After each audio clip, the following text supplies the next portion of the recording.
What's up, YouTube? Scott's Scotty Tradition back with a long overdue mail day video. Uh, Picked up a few items in January and February, and gonna finally go through those. Couple really decent items, I'd say, but then a couple of lower priced items that were kind of just the right items that came up. So my first pickup in January was a CGC JSA graded card that goes to my Packer Team Hall of Fame rookie card autograph set. And that would be this card here. This is the Dorsey Levens 1994 Bowman rookie card autographed. 7 on the grade, 10 on the auto. That's not necessarily super important for this card. Just having the card is important. So take a quick look at the back of that card there. Really do like the look and feel of these CGC JSA slabs. They are very nice. So this is a hard little card to find. Made a ton of progress on that set last year, the Team Hall of Fame autograph set, and I have around 10 or so of these obtainable, kind of more modern ones I need to get that just haven't popped up yet. And then I've got 2 left on the big boy category. And I just missed out on one of those big boys last week. So was the underbidder. I've now been the underbidder 2 times on that card in the last 4 or 5 months. So, and that's a card that doesn't come up a ton, but I'll have my eyes open and maybe I will be able to land it this year at some point. I guess we'll just have to wait and see. But getting this Dorsey Levens knocked off the list is awesome that I was able to see this card come up. Pretty much made a solid offer on it right away, and the dealer accepted. Then here's another one, kind of a cool one that came up. Put this in the category of I just thought it was cool. So this is one of those, I believe it's a T107 Helmar Turkish cigarettes card. Take a quick look at the back there. And apparently this is a second edition. There comes, I guess they come with a no edition and then a second edition. And there's a variation in the factories too. This is a factory number 7. And I think there's also a factory number 30. Not 100% sure what the difference is there. I'm guessing the factories are in different areas. Maybe somebody who has more knowledge of this set can let me know. But this was a pretty decently, I guess, looking eye appeal example. The surface of this looks pretty great. This is the Wisconsin State seal. You can see the forward symbol on the top. And just kind of a cool, inexpensive purchase. I mean, I think I only paid like $15 for this card. So not too bad at all. Just a really cool addition to the collection. I have a Wisconsin State Flags card as well, so this will go great with that. So happy to have found that. And then just got this one in the other day. You guys know how I love the 2003 Fabric of the Game set. And for whatever reason, the Sterling Sharp does not pop up very often. But this one popped up and I jumped on it. Sent the seller an offer on eBay and he accepted. And 2-color patch there on his debut year, 1988. Of course, Sterling Sharp is a Pro Football Hall of Famer now. And if you take a look at the back, I know it shows the actual jersey the piece was cut from. Shocking, I know that actually happened, but it's true. That's why I love these so much. And you can see right there, it is jersey numbered. Not something I usually go for, but pretty cool nonetheless. So happy to get the Sterling Sharp Fabric of the Game. Really cool card there. Then the bigger purchases were, let's start out with this one. How about the 1970 Topps Glossy Bart Starr autographed? I just thought this was cool. And I don't think there's a lot of these autographed. The PSA DNA pop report only has 1 on the pop report. This one I don't think is on the pop report because it says trading card and not, it wasn't dual authenticated. But if it was, it would be on the pop report. So this is at least the second one that there is. I'm not sure how many are out there, but just a really cool image of Star and really a big, bold, nice auto of Star as well. So jumped on that one.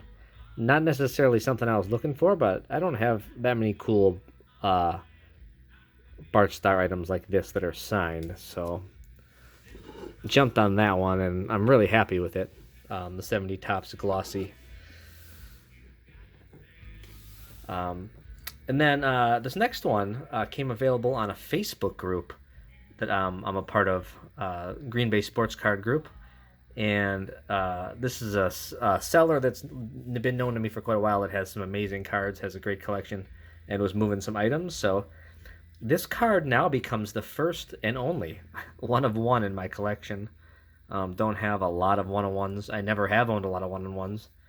I don't even know if I've ever owned any of them, to be honest with you, other than like Pop 1 graded cards. But a one of one, here we go. This is from 2008 Exquisite Upper Deck Legendary Signatures, one of one autograph of Mr. Jerry Kramer. I guess look at that cool shine right there. I guess I figured if I'm going to have a one of one in the Scotty Tradition PC, it should be of this guy, Mr. Jerry Kramer. So, really cool card though. There, I love the way he signed in gold. Just very unique. And take a quick peek at the back there. Just a really cool edition. It came up and I decided it was a good chance to finally add a one of one to the collection. And then here we got the last one here that finally came in after authentication. It is a basketball card, and for those of you who caught up with me at the National, knew that I picked up a Bill Russell 61 Fleer card there, and I also picked up a Jerry West 61 Fleer. And then earlier in the year, I was able to pick up the Wilt Chamberlain, and I already owned the Oscar Robertson. So I've got all the big cards in the set. There was just one missing, and I was waiting to find the right one, and lo and behold, this one came up. I was looking for it in low to mid grade, but with some decent centering. This card is impossible to find centered. Even with high grade examples, like 6, 7s, and 8s, they're all typically a little off centered. I think it has to do with where it was on the sheet, but just you do not see them centered very often at all. And I was able to grab this one. Let's take a peek at it, and it is a beauty. The 1961 Fleer Elgin Baylor rookie card. So this guy was an absolute stud. Came out of the Washington, D.C. area and had just an awesome career with the Lakers. I think he was only like 6'5", but he was a load. He was like 240 or 230. So just an athlete for his day. And I couldn't be more happier with this. Love that giraffe and basketball logo. And a 3, but you know what? With this centering and presentation, it looks beautiful. Take a quick glance at the back. So, Elgin Baylor, what a beautiful card. And I may do a video here coming up that showcases all the 61 Fleers that I have now. But for this video, we're just going to show the Baylor. What a beauty. So happy to have that one. That was actually on my goals list to start the year, so I was able to knock off a big goal card there. So that's all I have in store for you guys. Just finished, obviously, the YouTube Hall of Fame voting yesterday. Congrats to all the great channels that got into the YouTube Hall of Fame. It's such a fun community event. I think it turned out really great this year with working with Brad and Ray on this thing. Both great guys, and I couldn't have been happier with the way it turned out in the end. As far as the channels that got in and how smoothly the process went, I thought it was great. So congrats again to all those channels that got in, and thanks to everybody that participated in that. May make a video here in the next couple weeks just kind of discussing the process and some of my thoughts on the Hall of Fame and things like that. And one final thing before I go, there's a channel that I found in the recent past, probably a couple months ago now, but if you are a football, especially a vintage football guy like me, you know that football is not super prevalent on YouTube. I'm not sure where all the vintage football guys are, but traditionally they're not on YouTube. But go check out Lefty Groveland Cards. Uh, he has a picture of Lefty Grove on his profile, which is a baseball player, obviously, but he does some outstanding videos on vintage football and some of the sets, and talks about why they're important and just the discrepancies in the pops between football and baseball cards, and why football should probably be getting a lot more due. So go check out his video. I haven't shouted out a channel in a while, but I feel like Lefty Groveland deserves a shout out. I'll share the link in the description of this video. But just a superb channel. I did the Football Hall of Fame recently with Ray and Bart, and he had Bart on and Jason and another gentleman that I met at the National as well.